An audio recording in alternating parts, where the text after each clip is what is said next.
bukan alasan jadwal saya berdiri di sini, enggak. Alasannya cuma hubungan, ya kan? Saya di Ambon, saya 31 tahun melayani di sana, mengembalakan di sana. Sekarang usia saya baru 72, jadi kalau digabung 100 lah kira-kira, oke? Gitu. Nah, saya nggak coba menggurui kalian. Nah, kalian nggak kurang pengajaran di sini.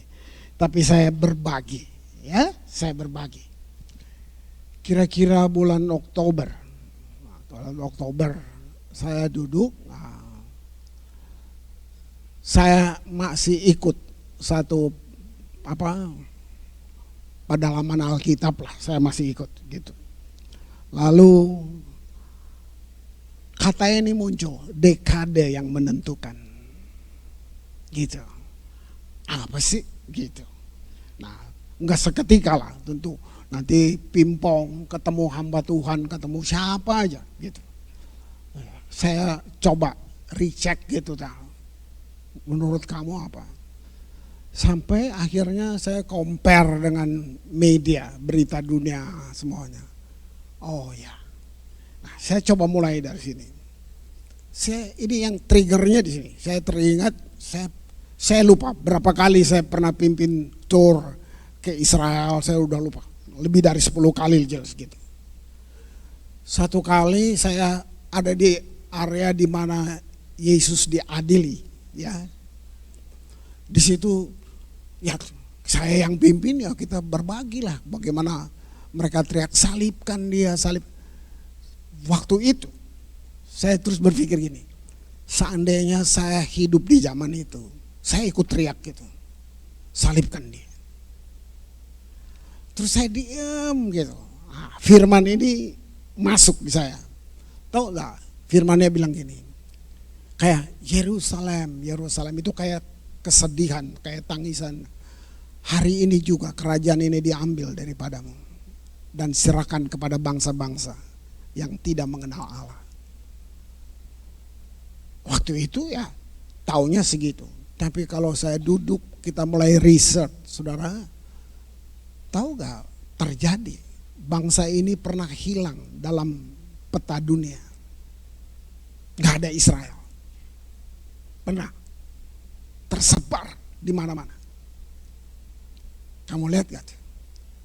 Hilang.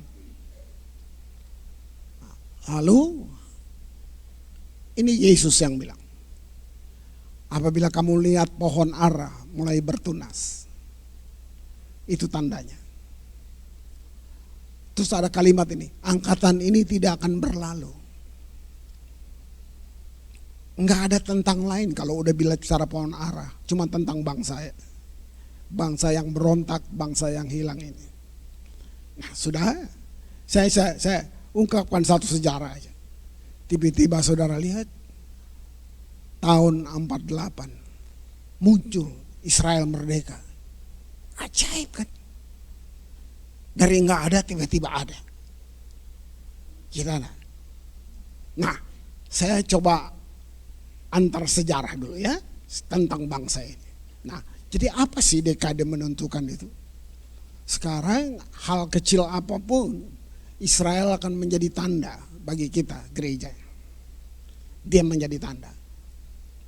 Oke, saya mulai jelasin dulu apa sih Israel itu.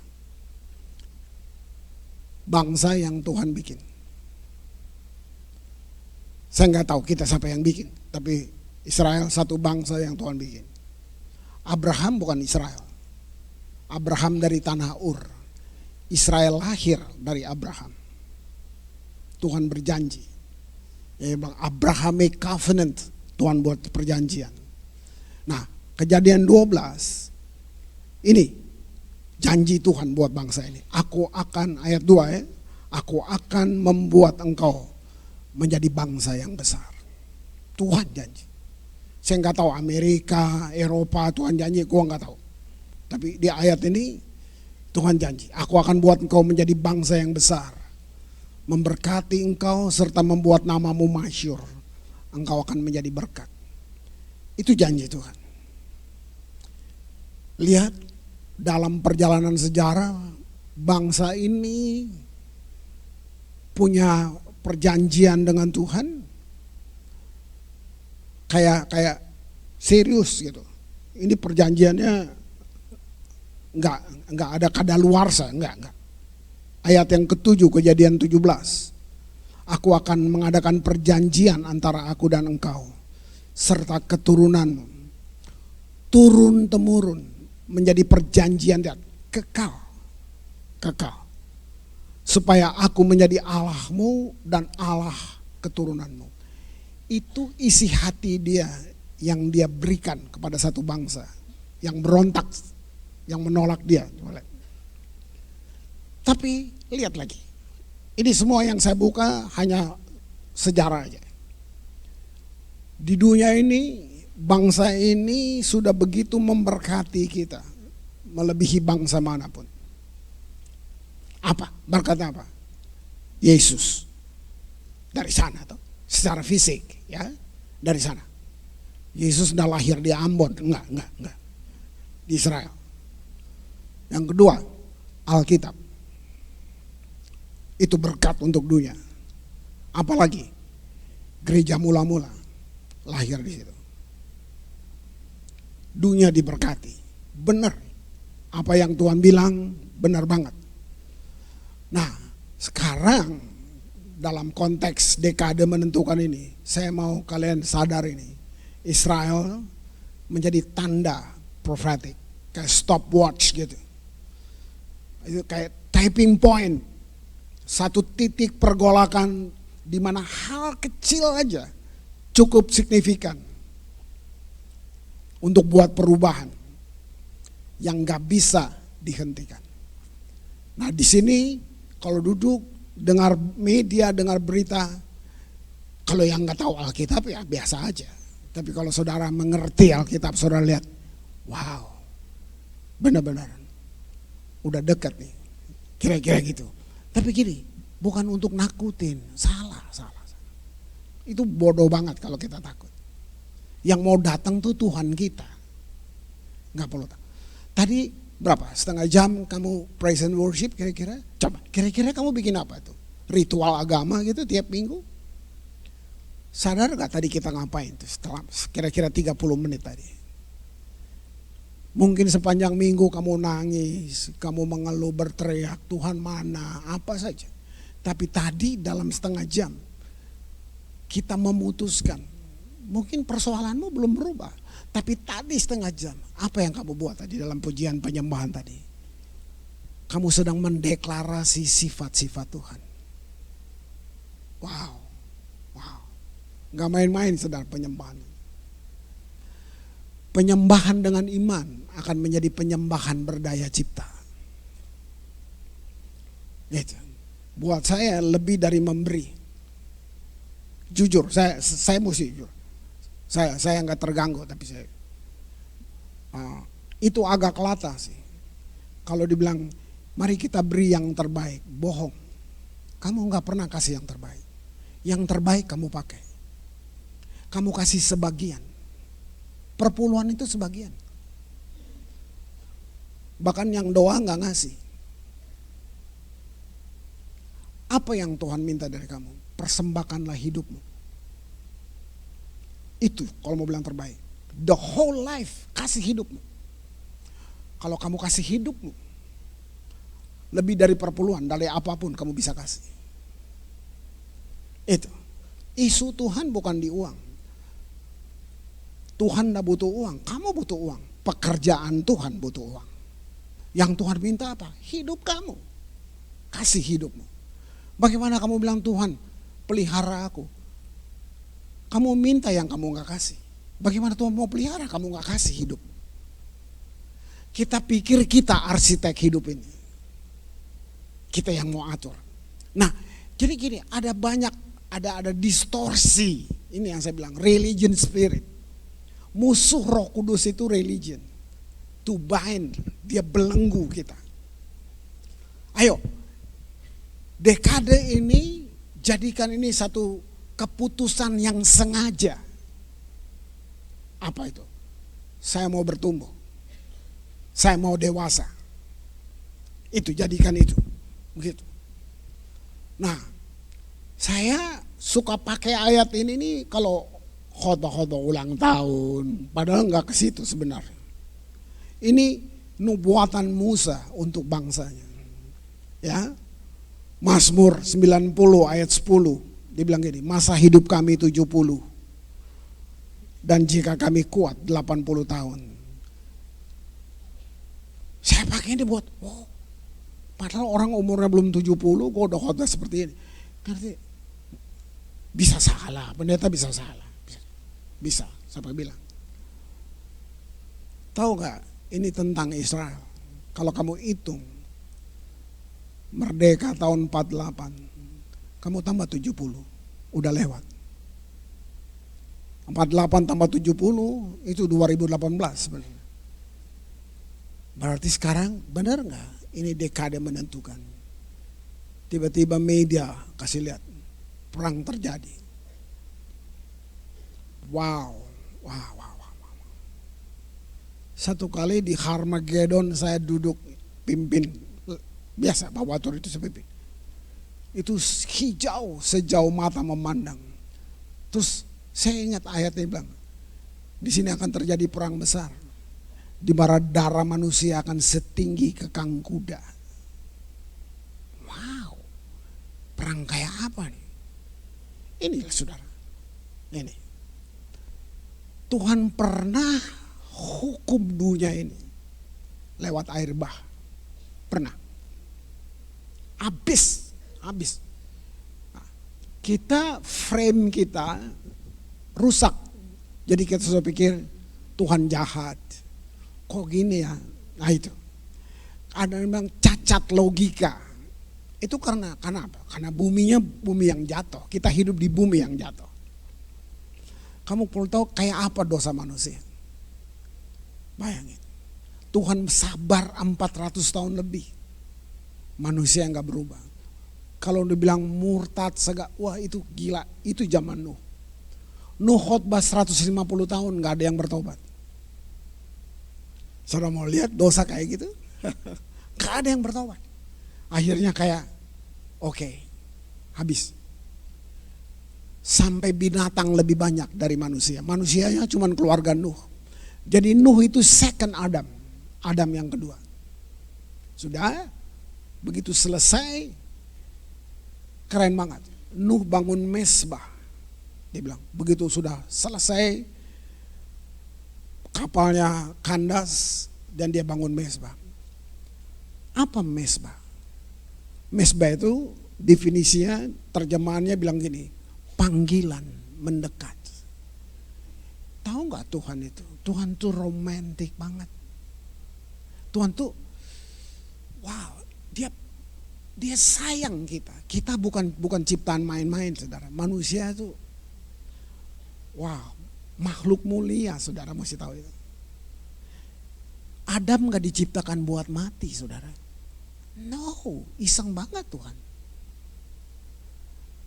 Konsekuensi dari pelanggaran yang bikin dia mati. Enggak. Tambah tua, enggak gitu, Tuhan enggak gitu. Kita didesain untuk kekekalan. Makanya kamu ditebus lagi. Supaya kita menggenapi yang Adam tidak buat itu. Nah, kamu perlu ngerti, ini kekristenan. Kembali ke Nuh. Habis. Mesbah dibangun, itu panggilan mendekat. Kayak Tuhan mari dekat, mari sama saya. Ya. Bayangin. Tahu nggak waktu Adam dibuat tanah, benda mati. Lalu Tuhan hembus, dibilang nefes saya. Bus. Itu apa tuh? Itu God's DNA. Ya, itu manusia. Kalau kamu sendiri nggak tahu betapa kamu berharga, kayak apa makanya? Bayangin, kenapa ditebus? Karena kamu berharga. Coba. Makanya Tuhan jalan sama Adam, ngobrol, bertukar pandang. Waduh, kira kalau pikir itu. Nah, Kita hidup di dunia yang jatuh, tapi kamu mesti kenal siapa kamu. Jadi kalau bicara akhir zaman bukan buat nakutin, bukan. Gitu. Jadi ini dekade yang menentukan. Kata musim itu ada appointed time, itu kata musim. Satu waktu yang ditentukan. Nah, 30% isi dari Alkitab itu tentang nubuatan.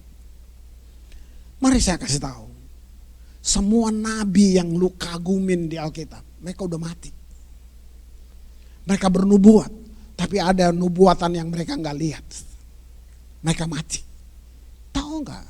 Kita hidup di zaman untuk menggenapi nubuatan-nubuatan itu. Wow, kalau saya pengen sehat, saya pengen umur panjang, bukan mau khotbah. Saya mau jadi penonton, mau jadi saksi lihat. Ini nubuatan-nubuatan yang digenapi. Semua orang di perjanjian lama hidup dengan realitas yang di luar. Kamu mau kagum siapa? Elia, Musa, Daud. Hebat kan? Hebat memang. Tapi realitasnya di luar. Apa itu? Roh Kudus nggak ada di dalam mereka. Roh Kudusnya di luar. Roh Kudus perlu menghampiri mereka baru mereka bisa bernubuat. Itu aja mujizat kayak daun berguguran zaman itu. Nabi-nabi nggak hebat. Roh Kudusnya perlu datang. Realitas di luar. Nah, Yesus datang menggenapi seluruh misi yang Tuhan sudah siapkan. Lalu kita sekarang hidup dalam realitas yang di dalam. Roh Kudus di dalam kita.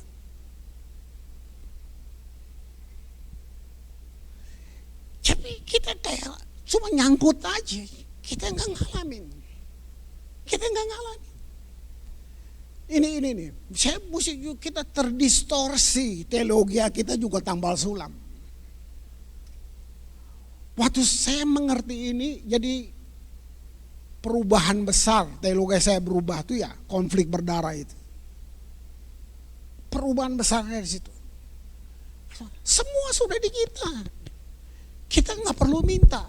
Yang kita perlu aktifkan dia. Ini listrik. Gereja ini bayar supaya listrik masuk di sini. Nah, misalnya mau nyalain, nggak usah panggil PLN. Lu tekan aja tuh skaklar, nyala. Nah, kamu nggak perlu, kamu cuma perlu aktifkan, kamu perlu declare. Makanya penyembahan pujian itu mendeklarasi. Benar-benar. Saya nggak berdoa minta urapan datang ke sini. Kalau saya minta berarti dia masih di luar. Karena yang diurapi diam di sini. Apa yang saya buat dari bangun pagi tadi? Cuma bersyukur. Lihat persiapan saya, ngobrol, bersyukur. Saya mendeklar dia ada di sini. Hikmat dan perkataanmu ada di dalamku. Saya nggak bawa konsep dengan Tuhan. Saya mengatakan seperti itu, bang. Hai jiwaku, puji. Daud perintahkan jiwanya. Jadi saya ngobrol kayak gitu. Praise, you are God masterpiece. Kalau enggak, ada suara lain yang bikin saya rasa rendah, rasa aduh. Ini, saudara, mari jujur. Mari, masih banyak. Berapa lama kamu jadi Kristen? Tapi kamu enggak yakin siapa kamu. Pak Kris kan hamba Tuhan. Lalu lu hamba siapa? Gue mau tanya. Ah ini dia. Berapa puluh tahun lu begini terus. Semua kita imamat rajani, semua kita punya akses langsung dengan dia. Hormati saya sepantasnya, jangan dilebih-lebihkan. Kamu juga hamba Tuhan. Kamu gak yakin kan? Iya. Bayangin. Waktu Yesus naik, dia bilang, tanda-tanda ini akan menyertai orang percaya. Itu bukan janji buat pendeta. Itu janji buat orang percaya. Yang penting lu orang. Nah, ayo. Apa? Bangkitin orang mati. Bukan pendeta. Kamu juga bisa. Sembuhin orang sakit. Minum racun maut gak mempan. Ayo. Lu minum kopi aja ke dokter langsung. Berarti gak ada tanda di dalam lo. Ayo. Kenapa kamu gak gelisah di sini? Begini aja jadi Kristen. Itu agama. Agama itu musuh Roh Kudus. Gitu. Kamu mesti keluar dari situ, kemasannya itu. Itu udah jadi framework kita, udah gimana ya? Udah belief systemnya udah gitu. Akhirnya kita padahal wow, dia diam di dalam kamu. Bayangin, nanti kita di sorga nggak ada tuh GPDI, Bethel, apa tuh nggak ada gitu-gitu. Kita semua orang percaya ada di sana. Kamu kagum lihat Musa kan? Wih, Om Musa, tolong ceritain dong. Rasanya kayak apa tuh waktu belah laut Kulsum? Dia lihat kamu ini. Lagi ngobrol, Daud lewat. Ut. Selfie, selfie. Biasa dah. Tolong ceritain. Apa rasanya waktu kamu bunuh Goliat itu? Datang Elia, wah kita kagum orang-orang yang kita pelajari. Kita kagum, Elia cerita dulu. Waktu kamu panggil api turun tuh gimana? Ingat, Roh Kudus waktu itu nggak di dalam mereka loh. Kamu sedang minta, kasih tahu bagaimana rasanya. Tahu nggak? Mereka semua akan berdiri di depan kamu dan mereka lihat kamu dan dia akan tanya gini, tolong cerita sama kami, gimana rasanya Roh Kudus diam di dalam kamu?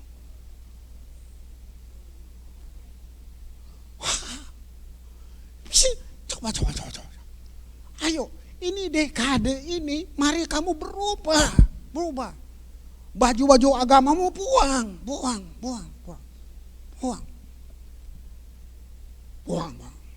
Nggak bisa. Pelajarannya banyak, tapi ya saya dibatasi. Gitu ya. Jadi kira-kira gini. Ini akhir zaman. Yang kedua, firman Tuhan yang kamu percaya benar. Titik. Nggak ada yang lain. Kedatangan Tuhan yang sekarang kamu sedang nonton pelan-pelan gitu. Penyesatan udah dari dulu. Gak usah kaget dengan progres, nggak usah. Udah lama, itu cuman beda kemasan. Dari dulu udah ada. Nah, kalau kamu punya Roh Kudus di sini nggak terganggu. Memang dunia sedang melenyap dengan segala keinginannya. Itu ya firman Tuhan bilang. Nah, yang akan terjadi gini, penolakan global akan nilai-nilai kekristenan. Udah, kamu akan lihat itu. Waduh, who is antichrist? Kira-kira siapa sih? Sederhana, yang anti firman. Udah. Itu yang anti nilai-nilai Kristen. Ada di sekitarmu. Kenapa? Dia sarjana, dia akademisi, tapi kalau ngomong kok nggak ngerti. Gampang, nggak ada roh kebenaran di dalam dia. Mau ngomong apa? Mau debat. Apa yang bikin kamu nangis tadi lagi nyembah? Gitu, apa? Coba. Ada roh yang benar di dalam kamu. Nggak mungkin kan WL bilang, mari saudara, pada hitungan ketiga kita menangis. Ya gitulah, ya kan? Kenapa lu nangis? Coba? Kenapa tadi? Mam, kenapa teriak-teriak tadi? Nggak ada makan di rumah. Karena ada satu yang ada driving force yang wah, itu dia. Ayo, coba. Keren nggak? Lihat itu. Jadi kita nggak perlu debat. Nggak ada roh itu di dalam mereka.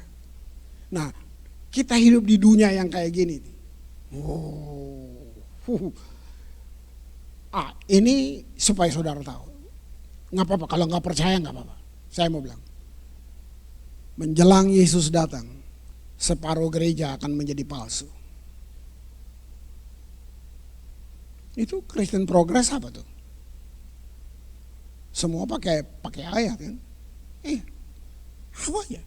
Nah, saya bebas dengan tafsiran, saya lentur, tapi saya punya dasar pijak yang nggak mau digoyangkan. Gitu. Ini bagus buat saudara. Iman buta itu kamu dengar langsung telan, itu iman buta. Kata Pak Pendeta, ayo udah selesai.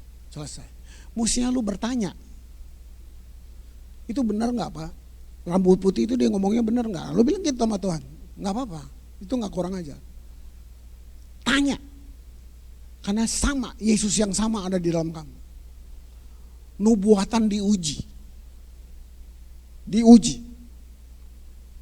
Kan? Waktu pemimpin dinabikan, pengikutnya sudah nggak pakai nalar. Iya. Kalau bilang, kata Tuhan, siapa mau lawan? Ayo. Nah, karena kamu punya Tuhan yang sama, kamu cek, ini Tuhan yang mana Pak? Yang kamu ngarang-ngarang sendiri atau yang mana nih? Gitu dong. Ini zamannya. Uji segala sesuatu. 2 Tesalonika 2 ayat 3. Ya. Janganlah kamu memberi dirimu disesatkan orang dengan cara bagaimanapun. Lihat itu. Macam-macam. Berbagai macam angin pengajaran. Sebab sebelum hari itu haruslah datang dahulu murtad. Dan haruslah dinyatakan dahulu manusia durhaka yang harus binasa. Itu udah. Padahal ini masa perjanjian baru. Gereja mula-mula tuh nggak ada Alkitab, saudara. Mereka hidup dari pengajaran para rasul. Kamu punya segala macam terjemahan Alkitab, tapi nggak ada manifestasinya tuh. Coba. RT kita aja nggak berubah. Pergi jadikan segala bangsa muridku. Ada banyak banget cacatnya. Lompat ayat 6, 2 Tesalonika 2 ayat 6. Sekarang kamu tahu apa yang menahan dia. Nah, siapa yang menahan? Gereja. Gereja bukan organisasi, gereja itu kamu. Orang percaya. Atau gini. Pak, kapan antikris memerintah? Gampang. Kalau Roh Kudus sudah diangkat. Udah. Kalau kursus ada, kita yang bantai dia. Loh, Roh Kudus, lu mau lawan? Nah, dengar, baca supaya kalian jangan dibohongin, ya kan? Sehingga ia akan menyatakan dirinya pada waktu yang telah ditentukan baginya. Lihat ayat 8, lihat. 2 Tesalonika 2 ayat 8. Pada waktu itulah si pendurhaka baru akan menyatakan dirinya. Iya, kalau udah diangkat. Terus, tapi Tuhan Yesus, lihat kalimat, akan membunuhnya dengan nafas mulutnya. Gak usah perang nuklir. Tuhan bersin aja, selesai. Gak usah. Sederhana kan? Gitu. Nah, sekarang bagaimana sikap kita menghadapi zaman ini? Kebanyakan orang Kristen hidup dengan pandangan tradisional. Tradisional religius, saudara. Saya mau bilang itu to bind, itu belenggu banget. Gitu. Pandangan kita tentang Tuhan. Gitu. Saudara akan nggak enak. Tuhan baik. Kalau Tuhan memang baik, kenapa saya gini? Itu terlalu klasik, biasa. Betul. Tuhan itu bukan tahu Tuhan, bukan. Kalau kamu dengar firman pakai otak, jadi tahu. Pakai otak terus jadi so tahu. Tapi waktu mulai pakai hati, baru kamu jadi percaya. Keganggu kan? Nggak apa-apa. Habis ini kan saya pulang. Oke. Nah. Bahkan mungkin kamu punya doktrin yang benar, tapi karakter kita gitu. Tentang Tuhan tuh sifatnya cuma sampai di mental gitu. Makanya saya bilang nyangkut di sini. Saya percaya kok Pak, tapi sebenarnya itu gak percaya. Kalau kamu masih ngomong gitu, kamu gak percaya. Percaya itu pikir, kata percaya aja. Coba dulu pikir, percaya aja. Gak ada kebimbangan, karena percaya.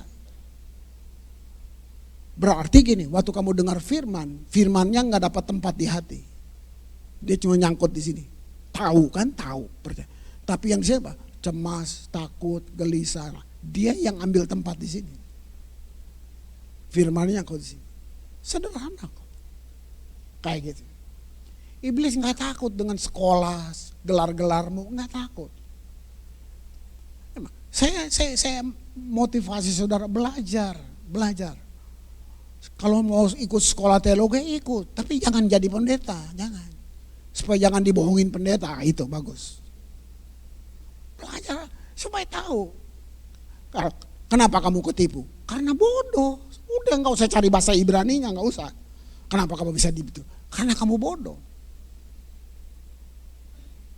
Padahal Tuhan yang sama, Roh Kudus yang sama, diam di dalam setiap kita. Wow, lihat itu. Semua nubuatan tentang akhir zaman. Nah, saya mau kita mesti tahu gini, apa kerinduan Tuhan dong Pak? Nah ini, saya mau di sini. Ini poin pentingnya. Ini sifatnya lebih lokal, lebih buat di sini. Kalau saudara cuma tamu, simpatisan ya nggak apa-apa, nggak apa-apa. Tapi ini saya mau bagi ini buat lokal di sini, ya, buat Elohim di sini, buat kalian di sini, sangat lokal. Nah, tangkap ini kerinduan Tuhan, karena semua nubuatan tentang gereja hanya mengenai satu poin ini. Ini dari sini segalanya kamu akan dapat. Poin ini, Mazmur 133, ayat yang pertama, nyanyian Siara Daud. Lihat kalimat ini. Dulu kita pikir memang ini kitab puisi. Tapi kamu mesti tahu ada pesan profetik, ada pesan tersembunyi di sini. Nyanyian Siara Daud. Sungguh alangkah baiknya dan indahnya apabila saudara-saudara diam bersama dengan, ini kata keren, rukun. Wah, ini cek aja dulu. Rukun. Nah, perlu satu sikap untuk hubungan kasih di sini lokal. Supaya itu terjadi bukan secara paksa, tapi di natural. Oke, worship team. Kalian hubungan apa? Hubungan pelayanan? Belum rukun. Para pengerja, hubungan kalian karena lu punya jabatan, itu belum rukun. Mau jujur, mafia lebih kompak dari gereja. Para pembunuh di luar, preman-preman kompak banget. Kita nggak kompak. Kalau kamu baik, kamu bagus, kamu dipuji. Begitu lu gagal, begitu jatuh, sendal bekas lebih berharga dari lu. Jahat. Jahat. Saya bertobat dari semua itu. Ini bukan ruang pengadilan. Ini ruang indah banget. Tadi kita bilang, kamu merasakan gak Tuhan? Tuhan yang mana yang lu rasa? Yang marah-marah? Itu dia. Ya kan? Kamu mau punya Tuhan gitu? Lu sih gak doa pagi? Kira gak tuh? Tertuduh kita satu hari. Usaha lu macet, kamu sih gak taat perpuluhan. Kamu sih gak gini. Aduh, kira pengajaran itu. Tapi di mana-mana. Oh, di sini nggak ada. Ini di sana di Kapadokia di situ. Di sini nggak, di sini. Bayangin kalau kamu punya Tuhan kayak gitu. Jalan-jalan pegang roh, nggak doa pagi, COVID. Intimidasi dari siapa coba? Bukan Tuhan. Bukan, kira. Baca dong makanya. Yohanes menulis, Roh Kudus menginsafkan dunia akan dosa. Itu Roh Kudus. Karyanya menginsafkan, bukan menghakimi. Pendeta yang menghakimi. Yang kedua, memimpin kita pada seluruh kebenaran. Itu Roh Kudus. Itu. Nah, kamu mesti di situ posisinya, mesti di situ. Yuk kita sepakat. Nah, wow, Sion, ya, musuh yang terberat. Jadi Sion itu satu gunung yang Israel gagal dalam banyak hal. Waktu Daud jadi raja, baru dia bisa taklukkan gunung itu. Masih Saul, enggak, ada sekian gunung Sion yang nggak sulit itu. Karena musuh paling berat di situ, musuh terakhir, namanya bangsa Yebus. Yebus itu diterjemahan penggirik, gitu. Gitu. Nah, terjemahkan itu dalam aspek hidup kamu, gitu. Itu. Nah, Ini musuhnya. Amsal 6 ayat 17 sampai 19. Lihat. Mata yang sombong. Lidah dusta. Tangan yang menumpahkan darah orang yang tidak bersalah. Ini spirit. Di balik ini semuanya spirit. Ya kan? Hati yang membuat rencana-rencana yang jahat. Kaki yang segera lari menuju kejahatan. Seorang saksi dusta yang menyembur-nyembur kebohongan. Yang menimbulkan pertengkaran saudara. Ini. Bayangin kalau ini ada di sini. Ngomong haleluya puji Tuhan tapi lo gosipin dia. Jangan ekspektasi. Jangan. Bohong. Nah, musuh jenis ini penabur perpecahan di antara kita saudara-saudara seiman. Penabur perpecahan. Ya, kiranya rohmu mendengar ini. Dan ini paling sulit untuk dilakukan. Gitu. Sebab musuh tuh tahu kalau dia dikalahkan, wah, Sion akan menjadi tempat yang paling bersatu. Setelah berjalan dalam pelayanan, jatuh bangun, saya baru sadar tuh, ternyata iblis tuh panjang sabar loh. Lu yang emosian. Dia sabar, dia tunggu sampai lu tikung, dia tuh waduh memang si kunyuk itu lu jangan kasih ruang buat dia. Ya. Gitu. Nah, mari kita lihat lengkap sekarang Mazmur 133 ayat 1 sampai 3. Lengkapnya gini. Alangkah indahnya, baiknya apabila saudara-saudara diam bersama dengan rukun. Itu poinnya. Nah, lihat ayat 2. Seperti minyak yang baik di atas kepala meleleh ke janggut dan meleleh ke janggut Harun ke leher. Ini apa? Ini bicara dari generasi ke generasi. Kerukunannya begitu. Keren kan? Dosa gereja adalah tidak mempersiapkan generasi. Nah, dosa generasi adalah tidak menghormati generasi yang di atas. Ini dia. Nah, gereja nggak sama partai. Kalau cuma kumpul massa itu partai. Kita pokoknya jadi besar tuh akibat. Nggak usah itu yang dikejar. Nggak usah. Tapi mari kita bangun sesuatu di sini. Ya, kerukunan ini yang kita mesti bangun. Wow, bayangin, turun terus. Baru ayat 3, seperti embun dari Hermon turun ke atas gunung-gunung Sion. Lihat kalimat ini, sebab kesanalah Tuhan memerintahkan apa? Berkat, kehidupan. Untuk berapa? Selama, enggak kontrak Tuhan. Lu 5 tahun aja, enggak. Selamanya.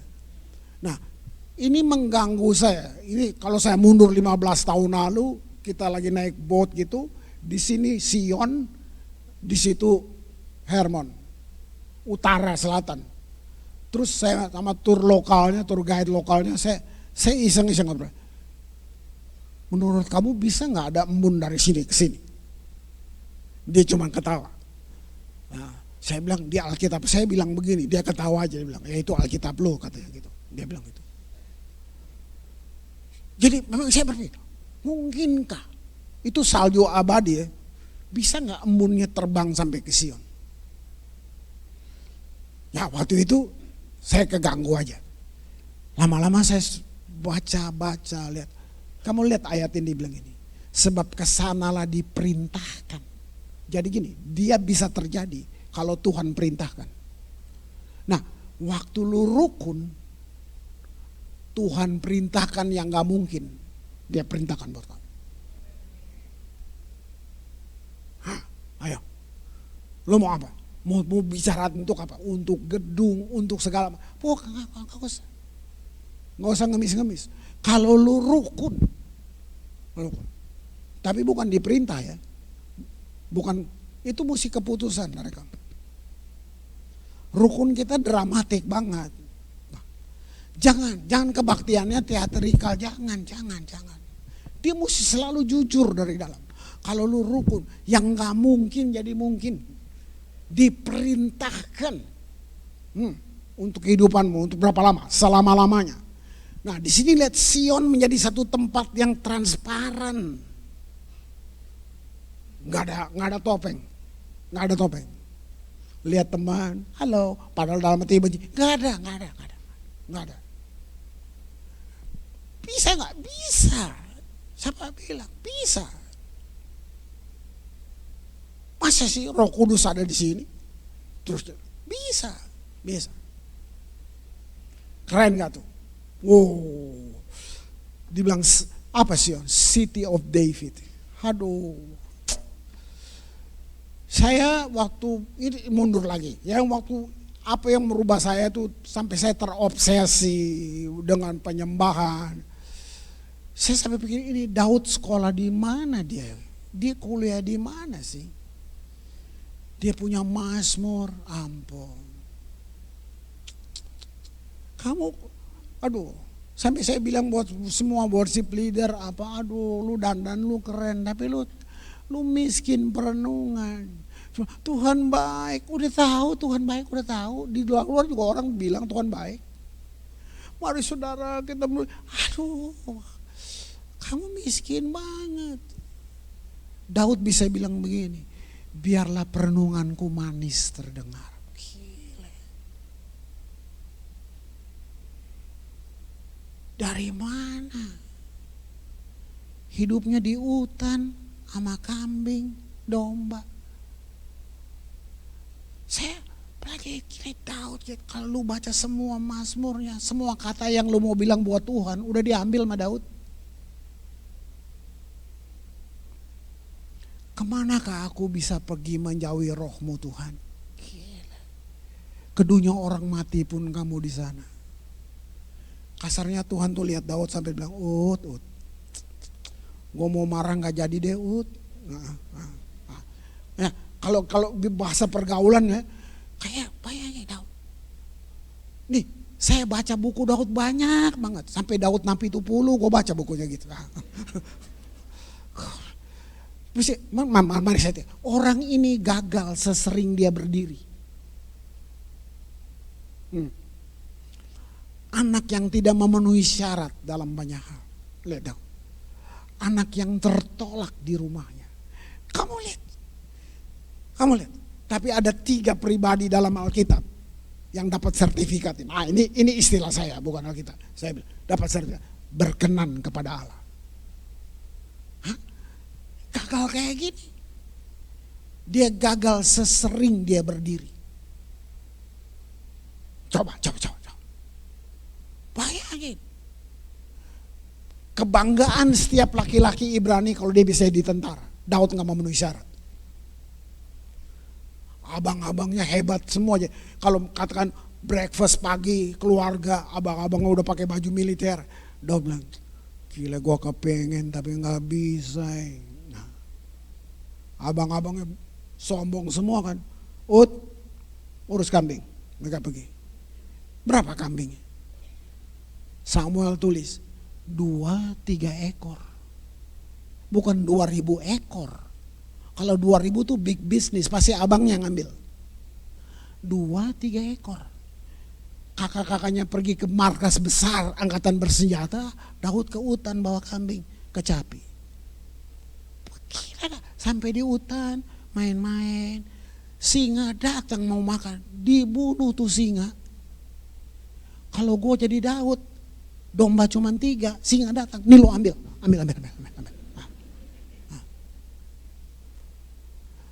Bisa nggak? Kamu bisa nggak kesini? Coba lihat. Yang orang nggak lihat, Tuhan lihat. Apa kira-kira? Kira dari apa yang di dalam dia? Nih, tangkap ini. Ini kedengaran akademis gitu. Bagi Daud, tanggung jawab lebih penting dari promosi.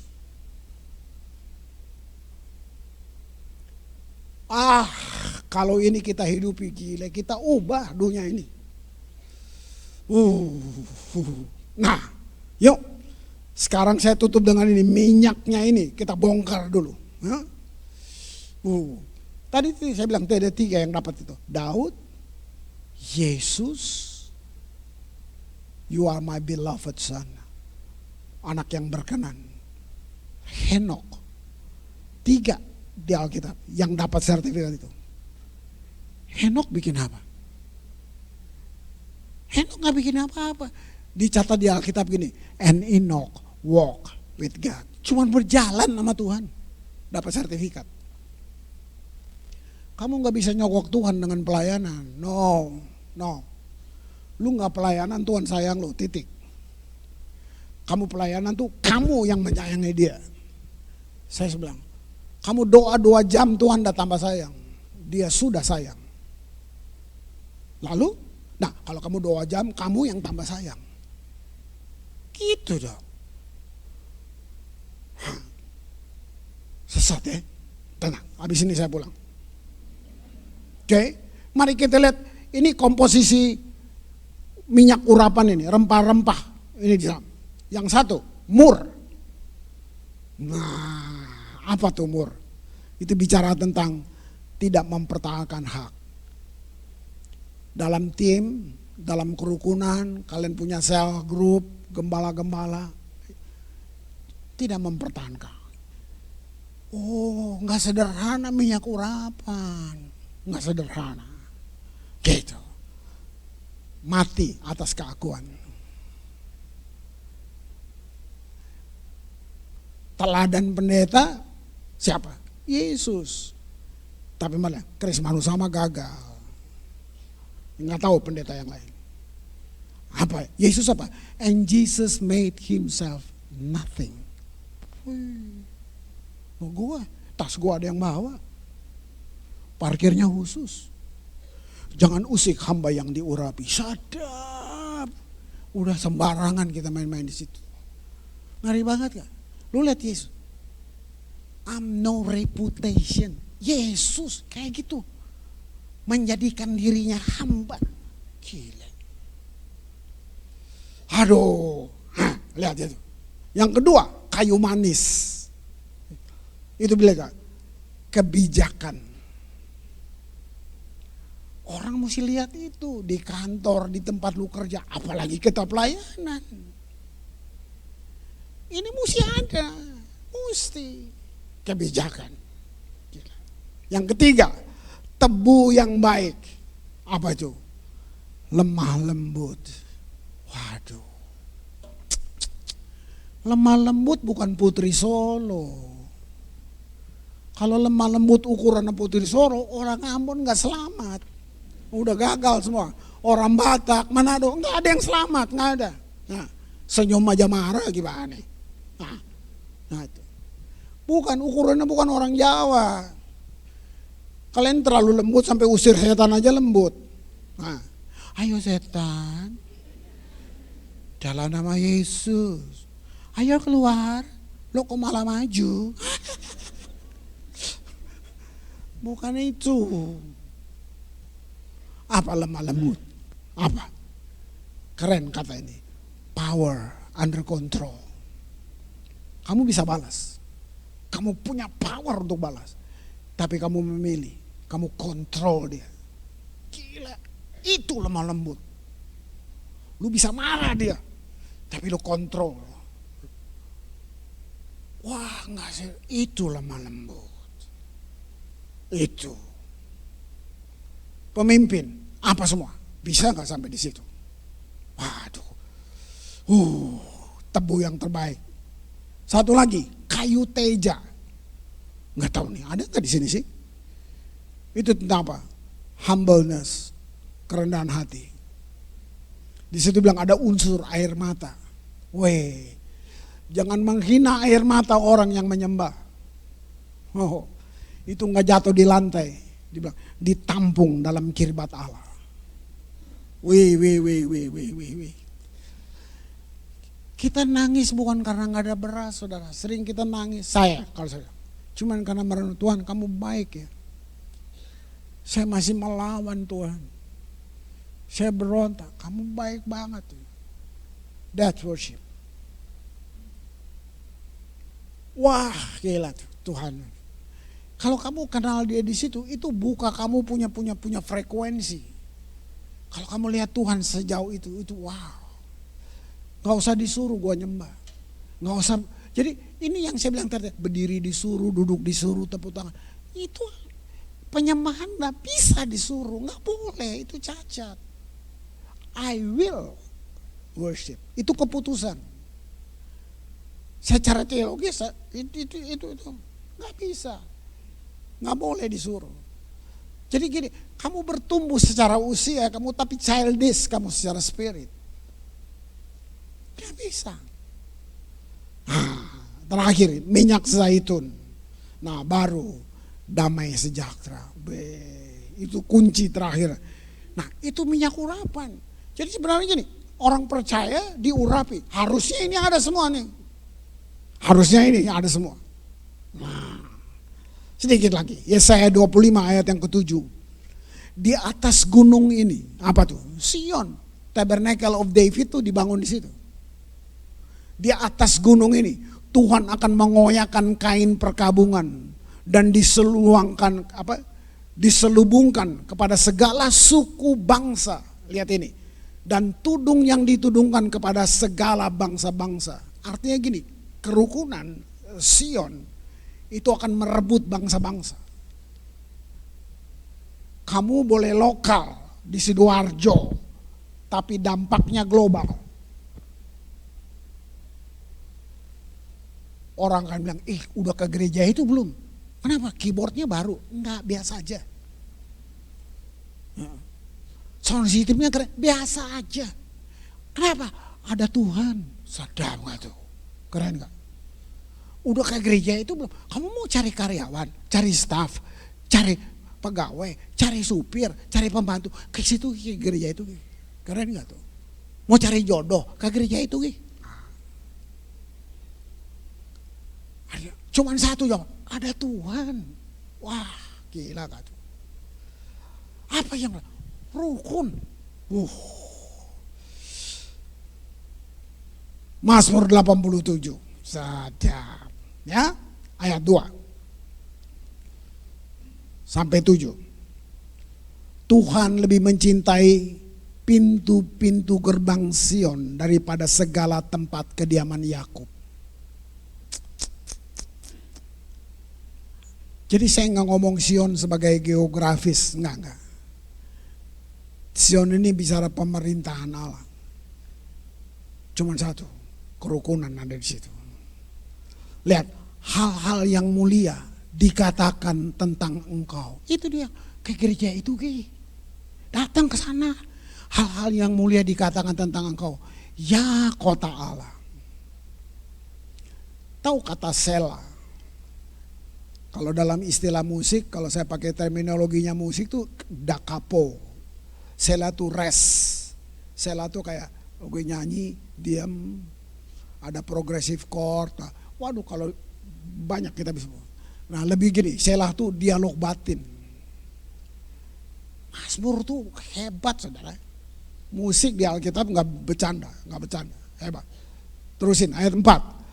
Aku menyebut Rahab, ini Sion nih, lihat nih orang-orang, Rahab, Babel, di antara orang-orang yang mengenal aku, Filistia, Tirus, Ethiopia, dilahirkan di sana.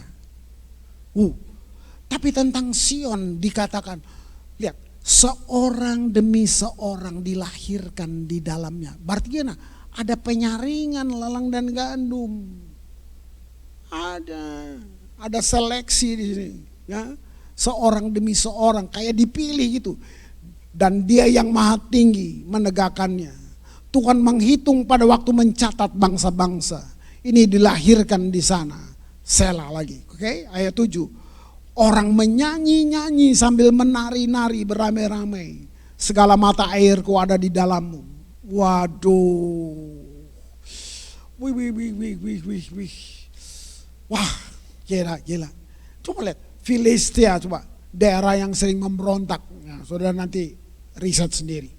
Ethiopia, pertobatan sida-sida. Kamu bisa lihat gak? Yang saya kagum begini loh. Rahab, ampun. Pelacur, bukan Israel. Dia bukan Yahudi. Pelacur di Jericho. Jadi ternyata 2 juta orang keliling 7 hari tembok Yeriko cuma buat satu pelacur ini ternyata. Artinya kalau saudara senang baca, saudara lihat, gila yang selamat cuma dia, habis semuanya. Cuman gara-gara dia tolong pengintai itu, bayangin. Itu Rahab rumahnya di tembok, dalam tembok itu. Jadi tembok Yeriko itu tebal. Saudaraku, tebal. Itu bisa 10 kereta perang bisa jalan di atasnya. Nah, Rahab tinggal di situ. Pengintai itu masuk yang tolong Rahab. Dia cuma bilang, aku sudah dengar cerita kalian. Hebat ya Tuhan lo ya. Nah, saya pakai bahasa hari-hari aja. Dia tolong. Sampai mereka sudah selesai, dia masih berlutut depan mereka. Lu jangan lupa gue ya. Nah, pakai bahasa gaul lah kira-kira. Oke, bikin tali merah ya. Kamu bayangin. Pelacur tuh kan gak ada harga, hina, terkutuk. Kamu bisa lihat Tuhan. Tiba-tiba tentara Jericho datang, intelnya datang karena mereka dengar. Tadi ada pengintai di rumah pelacur itu. Mereka datang, ketok pintu, dek. Lah keluar, dandannya pelacur. Kamu, hello, saya udah di booking, kamu telat. Tidak, mana tuh? Mana pengintai itu? Oh, mereka sudah pergi.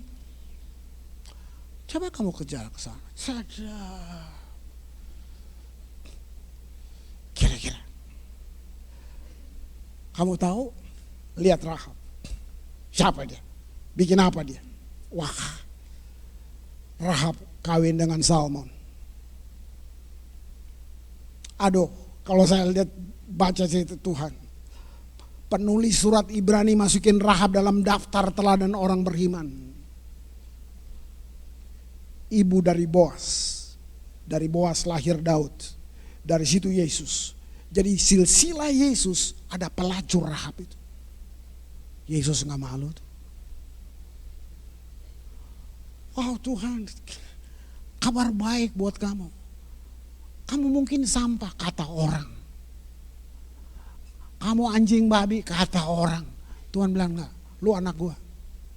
Kamu kekasihku.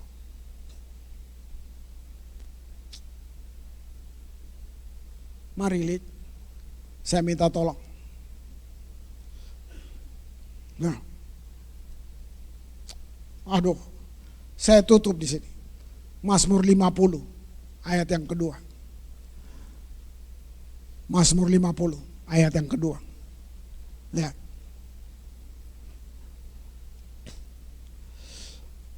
Bahasa Indonesianya beda sama bahasa Inggrisnya. Ini masa depan gereja. Mazmur 50 ayat yang kedua. Di dalam bahasa Indonesia gini, dari Sion puncak keindahan Allah tampil bersinar. Itu masa depan gereja. Tapi terjemahan Inggrisnya keren banget, dibilang out of Zion the perfection of beauty. Ampun, kamu tahu enggak? Kita mempelai, kita akan menikah. Itu tujuan Tuhan tebus kamu. Bukan masuk sorga. Sorga tempat, bukan tujuan. Apa tujuan Tuhan tebus kamu? You become like Jesus. Kamu akan menjadi serupa. Gak ada kepercayaan apapun yang percaya pada kesempurnaan, hanya kekristenan. Ini keren emang. Out of Zion, the perfection. Kamu ada dalam kecantikan yang sempurna.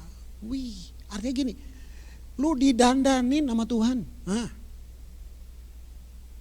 Kamu ada karena pengantin laki-lakinya Yesus. Dia dandanin kamu. Perfection of beauty.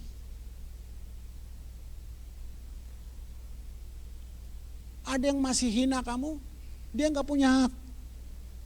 Kamu pegang ini. Saya dalam kecantikan yang sempurna.